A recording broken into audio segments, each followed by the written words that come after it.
ব্যস্ত। তারা স্কুলে ক্লাস, হোমওয়ার্ক, পরীক্ষার প্রস্তুতি এবং প্রয়োজনীয় বিশ্রামের মধ্যে দিন কাটায়। এই ব্যস্ততার মধ্যে যদি শিশু সংগঠনের অতিরিক্ত কার্যক্রমে অংশ নিতে হয়, তবে শিক্ষার জন্য নির্ধারিত সময় উল্লেখযোগ্যভাবে কমে যায়। উদাহরণস্বরূপ, এখন এই পয়েন্ট অফ ইনফরমেশন গ্রহণ করা হচ্ছে না।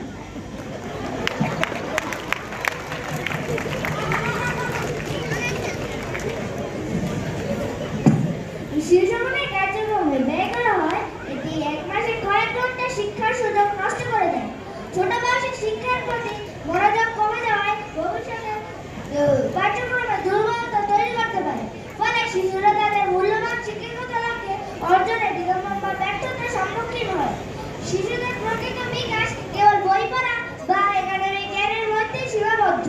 শিশু সংগঠনের মাধ্যমে বিকাশ তো ঘটেই না, উল্টো সময় নষ্ট হয়।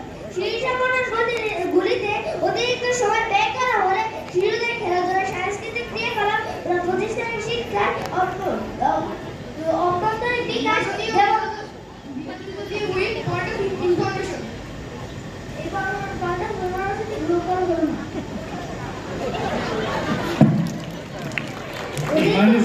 আপনি আপনার বক্তব্য চালিয়ে যান।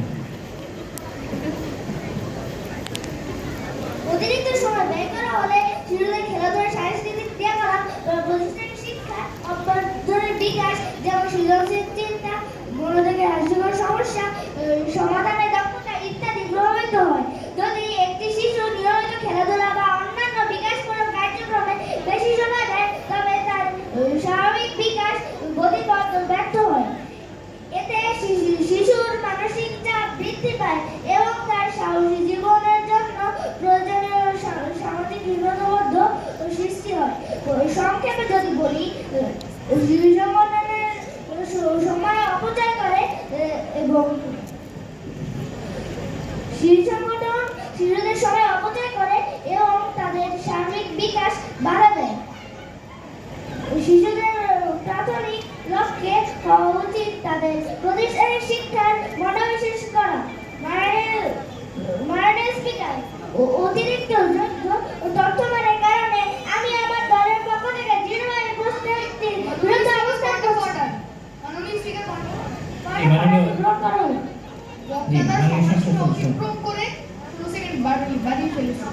আমি মাননীয় সংসদ সদস্য, আপনি 10 সেকেন্ডের মধ্যে আপনার বক্তব্য শেষ করুন।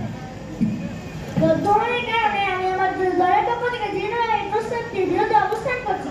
মাননীয় স্পিকার, নিকট আমার দাবি আজকের সংসদ উদ্যোগীয় প্রস্তাবটি বাতিল করা হোক। ধন্যবাদ জানাচ্ছি মাননীয় সংসদ সদস্যকে আজকের সংসদে তার বক্তব্যের জন্য।